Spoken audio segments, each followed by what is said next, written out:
So, I want to talk about this book that I read, and I'm pretty sure I read this in middle school. Actually, I think probably read it after that happened with when I was 13. And for people that watched that video, or people that want to watch that video about what I did when I was 13, go under the video of try to forgive everyone, or asking everyone for forgiveness. Under that video, I put a link to an unlisted video about what I did when I was 13. But if y'all, for those that want to watch it, but anyway, I'm pretty sure I read this book probably after those events happened.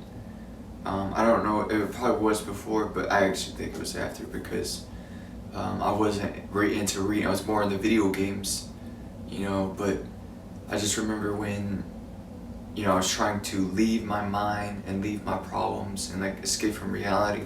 This book, I just remember the substitute teacher or the teacher was like, just grab a book, it's reading time, you'll have to read something. And I was like, I usually just pretend like I'm reading. I remember doing this. I would just have a book. Sometimes I would just have fun with it. Turn the book upside down and just just pretend like I'm reading, just so that like the teacher can say I'm, look at me and think I'm doing something. But I just didn't like reading. But in this case, I didn't want to be in my mind, and I just wanted a little escape. And I was like, man, maybe there's a book that I can actually enjoy. And I already talked about, when I was when I was younger, way younger than 13. I think I was probably like 7 years old or 8 years old. That's when I stole my first book because I wanted to read so badly. I probably was not, but I wanted to read so badly that I ended up stealing my first book. And then I got somewhere, I guess, when I got into video games and school. That's another thing, man. I feel like the hate for reading isn't even blamed on the individual. And we can't even expect kids, first of all, we can't expect kids to understand the Bible. And we can't even expect them to read it because you have a corrupt school system that is forcing them to read boring, tedious books and then getting them to overanalyze it so that they can take a test.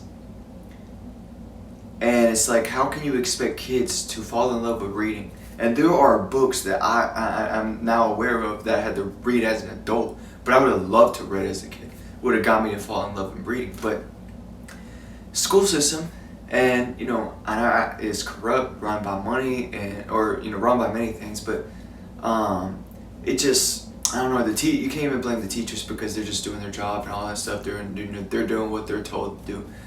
But whoever designed the school system to make it so boring, and it just makes it can cause mental issues in terms of anxiety and stress for kids that are just trying to be a kid and they're just trying to enjoy their life and they're not trying to I don't know, man, all the numbers and stuff like that. And I even have a children's book called that's made for adults, called The Little Prince, as talking about how not to take numbers so seriously, which the school system gets you to try to take numbers seriously.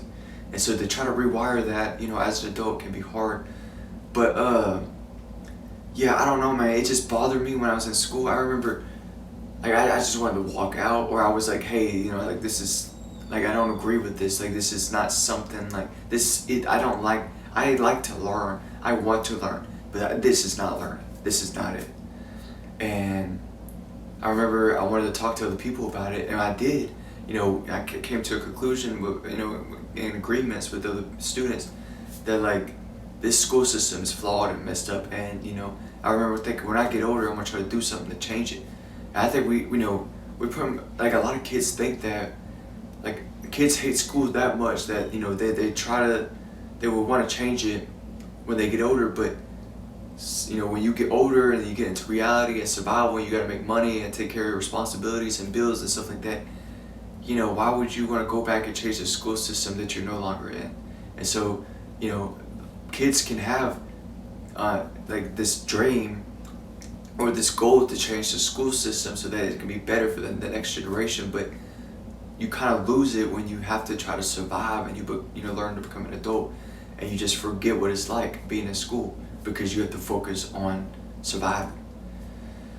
And so yeah, I have a lot of gripes with the school system, and for them, like I said, I think their goal is to make people and make kids hate reading. Like that's one of their goals, and they might have a lot of twisted goals. And for me to say that, and this is getting conspiracy and stuff like that, but it's just like if you were to get a kid, if my goal was to get a kid to fall in love with reading, I wouldn't get him to read How to Kill a Mockingbird, or get him to read. I'm trying to think of another book that's very boring, like Romeo and Juliet, which I kind of still like I like more as an adult than I did as a kid. But Frankenstein, all these different books that are just boring and then you get them to overanalyze it and then try to take a test on it where they don't even enjoy it anymore. Like I said, how can you expect them to enjoy it? And so that's me complaining about that. But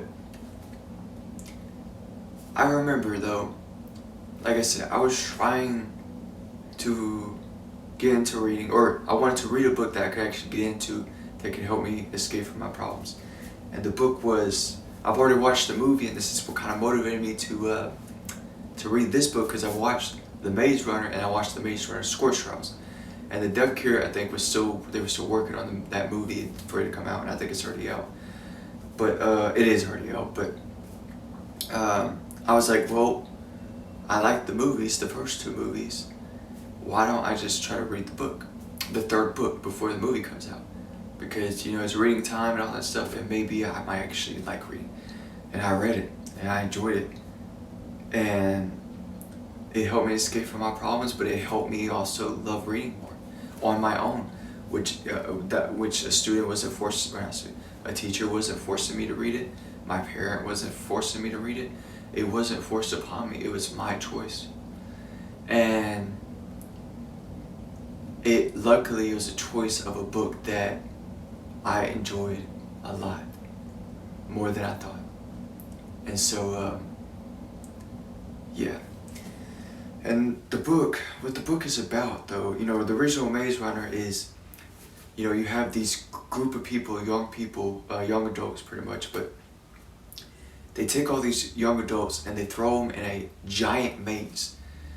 And it's a psychological experiment, but they wipe all their memories, and the only thing they can remember is their name. And they have to learn to just try to survive and escape this maze and it was a test for them, like I said, a psychological experiment. But there's a lot of mystery in the first book or in the first movie of where this maze come from, who are we, where did we come from, and all that stuff. But in the second movie, when they get out of that maze and they get into the real world and they see how apocalyptic it is, they learn, there are deadly diseases, or actually one main deadly disease, but there's a deadly disease that is making people go crazy, making people go insane. And it's not like a zombie disease. It's different because, I'll talk about what happened in this book with his best friend, but these people that, get the deadly disease, and they don't have an, immunity to it, their immune system can't fight it, the deadly disease almost possesses them and can pretend to be like them and make them do, have an insane amount of anger, an insane amount of try to hurt other human beings, hurt themselves. It's I don't know, they just become ravaged animals. It's almost like a disease that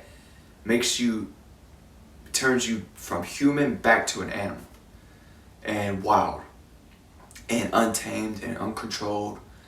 And you can watch your best friend, and this is what happened, in the second book or the second movie, they're, when they learn about what happened, about the world outside the maze and about this disease and what it did to people and how this disease ended the world, they learn, and Thomas learned that they were in the maze because they all had the disease already, but or some of them didn't, but some of them had an immunity to the disease. And so that maze was an experiment to understand that immunity. How come some people are immune to this disease and some people aren't? And how can we make a cure? And so that maze was to try to understand that. And so yeah, the Scorch Trials, the second part, they're learning about the real world and everything, and about the disease and what it does to people. And the third book is called The Death Cure. And I think he gets brought to a facility, or in the book I guess in the second book, in the end, he gets taken to that facility. But you start out with Thomas, the main character. He's in this facility, and there's a few other people in there with him, and they're trying to explain to him, everything that they're trying to do, and how that it was all for the greater good. That's what they said. But the name of their company is called Wicked. So take that with a grain of salt. But they were saying they were doing all that stuff, all the psychological experiments, wiping their memories and inhumane things that you shouldn't do to a human, and putting them in a maze, trying to get them to survive and stuff. They were doing that so that they can create a cure for all humans, which probably was just for the rich, honestly. But that's what they were saying. And so yeah, that's what they were telling Thomas, and Thomas was like, I think Thomas knew right away he wasn't agreeing with what they were saying. I don't think he had all his memories back, but he had enough to know, like it says in the back of the book, to know that they were lying. And he ran away. And he ended up finding, because he had to find I think he had to find his friends again and stuff like that. And I think some of his friends was in the facility with him, but some of them he had to find again. But he ends up finding his friends again, and he was one of the ones, the main character, with the immunity to this disease, and this disease that makes you go crazy. But his best friend didn't. And they try to go to this sanctuary, this city that's not tied to this wicked company, and that is is a version, or I guess a version of a new society trying to rebuild itself, and people that are trying to build themselves and keeping the disease out. Not people that are immune, but people that are not letting the disease, like they have walls and stuff like that, but they're not letting the disease in their city.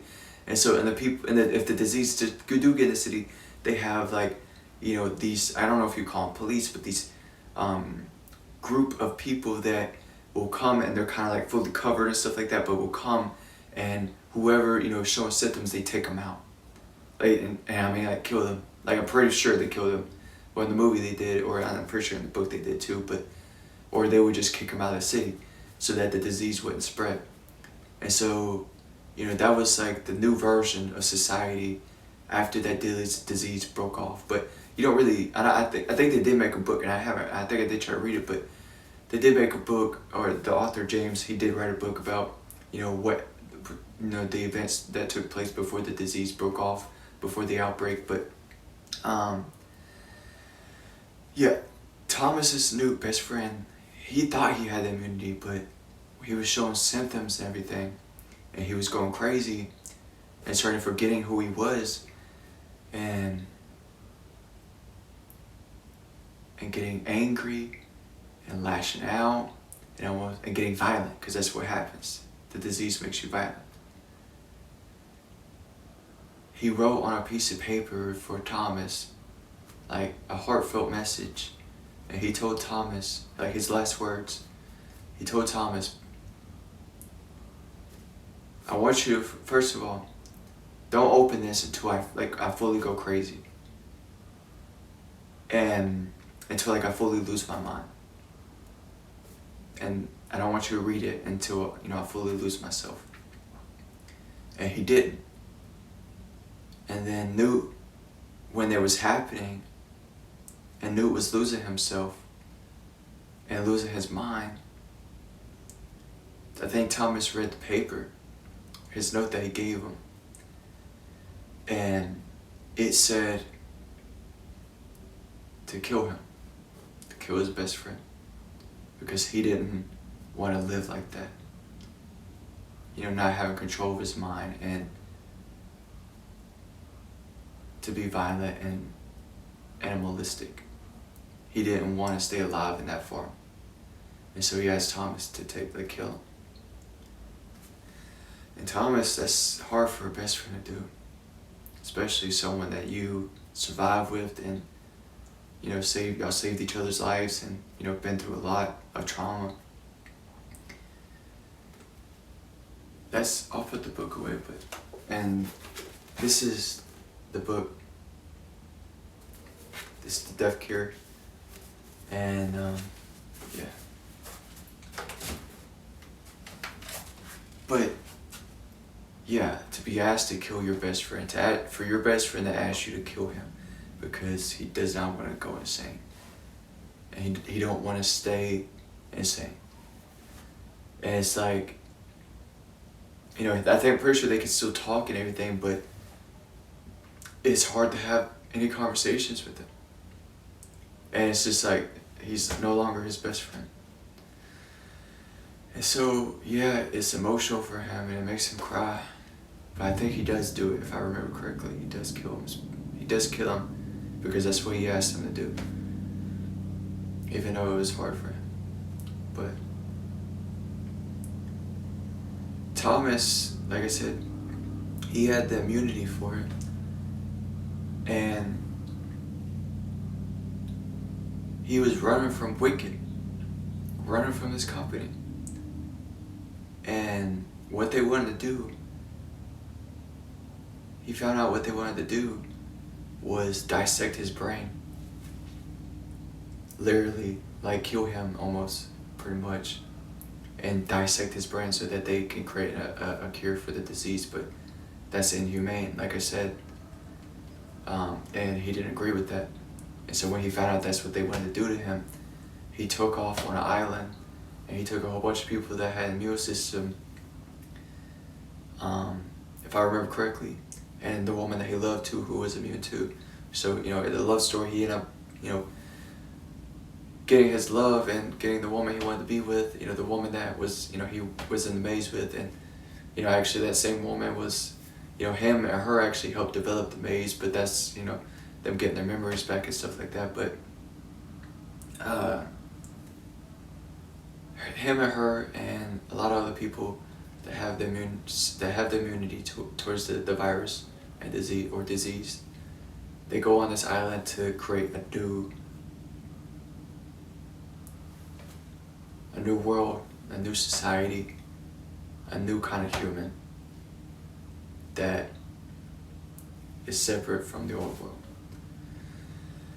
And so when I think about this story, and I think about Revelations in the Bible when it talks about, deadly diseases and viruses that, and I think about the Black Plague, and I think of the yellow fever, and I think of all these things that could happen, and COVID-19. And a deadly disease that makes people go insane is not far-fetched. And a lot of people are going to be confused and scared, and they're not going to know what to do. And it's going to make people turn against, at least, this is all hypothetical, or you could say it's conspiracy, but, if a deadly disease like that broke off and had an outbreak like that, it can make people turn against their loved ones, their family, their friends, and just, like I said, just turn you back into an animal and violent. And I do think it's possible. And we've already seen, cases of this, with parasites, possessing ants and stuff like that, pretending to be an ant and infecting other ants and stuff like that. Like taking control of the ant's mind. And it's all theories and conspiracies right now. But, if you believe in the Bible and you believe in Jesus and you believe in Revelations, then you know that this can easily become a reality soon. And especially since we've already seen it with COVID-19 and the Black Plague and yellow fever.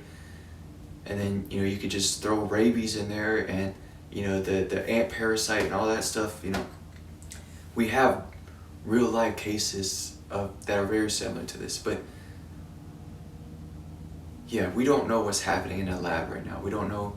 And I feel like a lot of viruses, I believe a lot of viruses and diseases are man-made in a lab. And I do believe that our bodies are strong enough to fight it off. But you have to have a strong mind. And, I had a coworker, a friend told me this, to try to keep your mind strong. And the thing is, because if you don't try to keep your mind strong and get your mind to take control, then you'll get lazy. I will get lazy from my experience, and I think this is a human thing.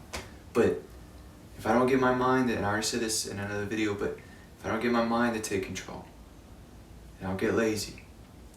And my body will try to take control by doing what feels good in the moment. And so, yeah. Like I said, I believe that a lot of viruses and diseases and like something like that will probably be created in a lab, man-made. And for people who aren't prepared and the thing is what I'll say is, for all those man-made viruses and diseases that are made in a lab, I do believe we are fully capable of fighting them off and having our immune system be strong enough to defend whatever they create, whoever creates it, okay? Or whatever comes out, alright?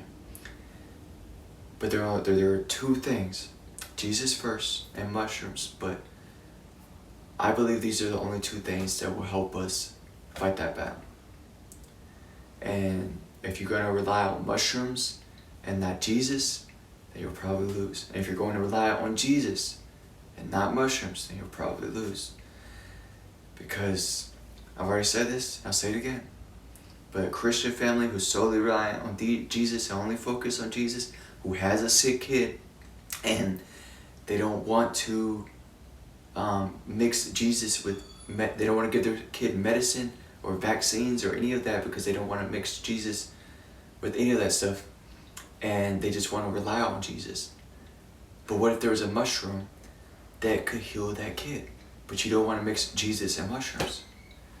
And so, yeah, for people, and also another side, for people that are only reliant on mushrooms, and mushrooms have saved my life and stopped me from being suicidal, and I understand how they can be, they are healing, and they can do wonders.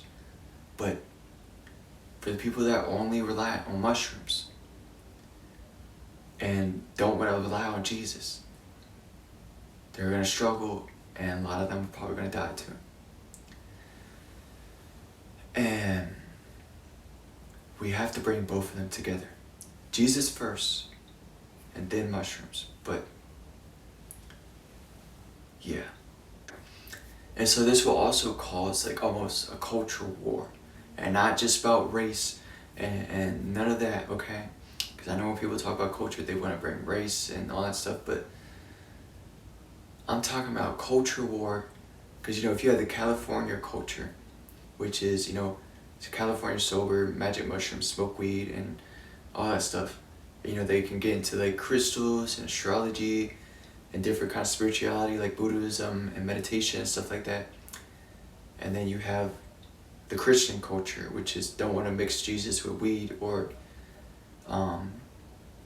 mushrooms. But I already said this before in my last video that I believe mushrooms and marijuana are our neighbors and not a second master.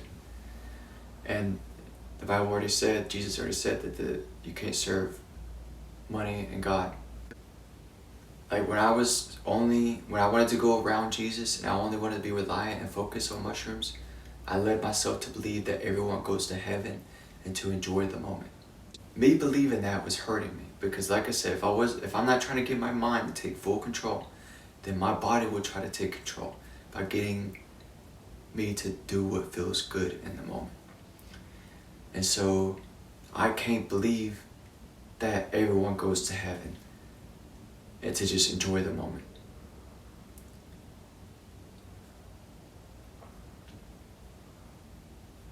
Because part of the reason why I believe that was because I was running from something terrible that I did, and it was hard for me to live with myself, and part of why I was almost suicidal and wanted to take mushrooms because it was hard for me to live with myself, and I needed something to heal me, to stop me from taking my life, and that's why I took magic mushrooms and LSD and all that stuff to try to relieve myself. But it helped me and it stopped me, and so that's why I'm so supportive and advocating for magic mushrooms and marijuana too, because magic mushrooms, I believe anyone who is suicidal and about to take their life, if you give them magic mushrooms, 99.9% chance that they won't take their life.